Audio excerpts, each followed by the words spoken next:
Tyson, I think the number one thing that your teammates say about you and we're just saying about you is your confidence. Where does that come from?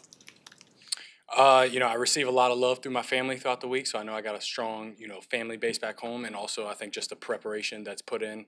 I'm not usually that comfortable until I know the whole game plan, so kind of put that burden on myself throughout the week, get the game plan, knowing it in and out, gives me that confidence to go out there and, play to the best of my ability. How difficult was it to go into a game after not getting a lot of reps, and then how much will this week preparing to start help you Sunday? I mean, yeah, I guess it is different standing on the sideline for a good bit and then getting put in the game. But the plays are they're still the plays. We still have our process. We still have our operation. So it will be a little bit more comfortable with the amount of reps that I'm going to receive this week. And you just got to stack the days this week so we can be as prepared as we can on Sunday. You've talked multiple times about your preparation being kind of the fuel for your confidence. When did you realize that was kind of the thing that you needed to get settled and feel good about playing? Say just going through college football, I think you start to see guys that are really good that don't make it because they don't know where they're going. So if you're not the fastest guy and you're not the best athlete on the field, as long as you know where you're going and can play all positions on the field or know what everybody's doing, you're usually going to operate a little bit better than guys that might be a little bit better than you physically. So kind of learned it then, and then especially at this level, everybody's really smart and really fast. So really understanding what's going on around me, I think has been the only, real focal point since I've been here. Has your preparation allowed you to feel comfortable with the entirety of the playbook, or do you expect there to be some kind of refined package of plays more tailored to what you are comfortable with and what you know so far in the system? Yeah, I think whatever they want to put on that call sheet will be understood, through and through by myself. And I'll put that on me. Kind of going into the game last week, I just kind of told them, hey, I know you guys have a lot of faith in me, but I do want to let you know I know the whole call sheet. So, don't be afraid to, do your thing, call your plays.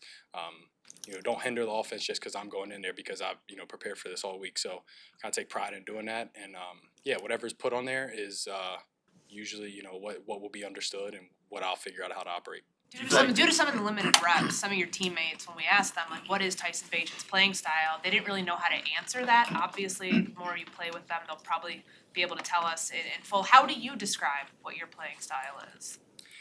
I don't know. I've never been asked that before. I guess I don't try to box myself into to any category. I don't necessarily think I'm solely a pocket passer. I don't think I'm solely, I don't think I'm a dual threat guy. I think I fall somewhere in between there, and I just take the play that's given to me and try to extract whatever yardage I can out of that play, and that's just kind of how I think about it and look at it. So what did you do in the first month of the season, the first 4 weeks? What did you do to move up from 3 to 2 on the depth chart? I just tried my best every day. Just made sure I was locked in both physically and mentally, making sure I knew what was going on, the timing of everything, and made sure I still was taking care of my body, getting to bed at a good time, just kind of trying to do it, the best I can all the time. So hopefully that's what it was. Tyson, a year ago you were preparing for Westchester, and today you're preparing for the Raiders. What's the difference? The details, lot of details. Obviously, the team I'm going against Sunday is a little bit better than Westchester.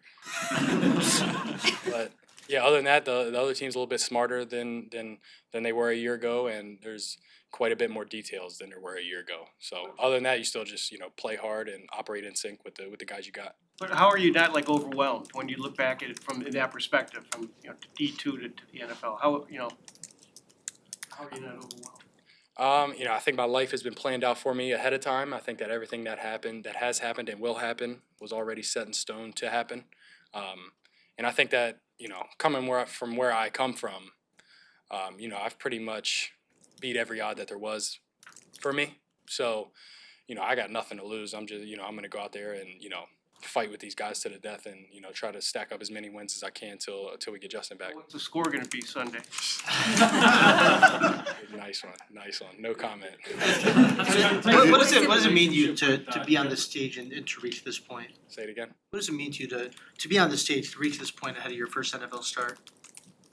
It means everything. I think after the last game of my college career, I was talking to a good buddy of mine, and just kind of, we were kind of talking about like, hey, no matter how good or bad this goes at the next level, there's a very big chance that, maybe you make the team, but you might never get to start a game ever again in your whole life. You might never get, that QB1 role ever again. And that's just kind of, how the apple falls from the tree sometimes. But to look where I'm at and to look how everything is kind of falling into place, just nothing but, extreme gratitude and just feeling super blessed to, be able to be that kind of motivational role in the younger people in my family, kind of be that person they can look up to, and just really just motivation for everybody that, maybe at a smaller level and all the people back home. Tyson, going back to before your senior year, when you were considering whether to transfer to Division I, did you ever worry that when you made the decision to stay at Shepherd, did you worry that would affect your ability to get on an NFL roster? No, I didn't think it would affect my ability to get here. I thought that it might affect the stock a little bit, but I felt like I was already playing for the best coaching staff and felt like I was already in a winning situation. And I think hindsight, I definitely made the right decision with staying and coming back. Tyson, Kids dream about this, playing in the NFL, right? When you're younger. Did you ever really think this was going to happen when you were coming up in Martinsburg? Yeah, oddly, I always thought it was going to happen. I think that me and my dad really were the only ones that really thought that this was going to happen. And then after that, it was just figuring out how I could outwork everybody that maybe had more things than I did, had better facilities, and all that stuff. So it was just really just trying to get it out the mud, putting a lot of work in the shadow, and just so I'd be ready for this week. Did you have a backup plan if you didn't get the shot in the NFL? Yeah, I was going to just basically just CrossFit my life away, get as ripped and jacked as I possibly could, and be a teacher at Martinsburg High School. Tyson, what's your relationship with Justin been like since you got here, and then this week with you operating as the starter? What are you trying to take from Justin leading up to the game? Yeah, I think the whole time I've been here, Justin's been a huge leader by example. Just kind of sitting back, really out of the corner of my eye, always seeing what he's doing in every situation, whether that be in practice or in the game, pre-game, walkthroughs, everything. Just kind of looking at him, seeing how he's operating, seeing the tempo he's operating with. Knowing when you can sit back and take a breath, and knowing when you have to be locked in, all those little things. And then since the finger injury, he's done everybody really has done a great job kind of rallying behind me, letting me know that they believe in me, and him specifically just he told me anything I need, don't hesitate to ask, and I haven't, and I think that's gonna serve the team well on Sunday. You said on Sunday that you wanted to look at the video to see what happened on the interception. When you went back and reflected on how that whole thing got disrupted, what'd you see? I think that's me being greedy in the situation, being a little too excited in the moment, and not having the wits about me to just get it to the check down, play the next play. I think in hindsight, you think one-on-one with DJ, that's always a great idea. But then as soon as you get a bunch of crap in your face, it's nothing to move out of the way, check it down, and survive and play the next play. You've kind of felt like the pressure took you off your getting the full. I felt like I need to have a better grasp of the play, just the whole play, not just what looks good in the moment, and get it to the check down. Do you have even more family coming? Do you have even more family coming this week? Yeah. How are they preparing for this game? Yeah, everybody's really excited. I think everybody's kind of just curious on how I'm kind of feeling.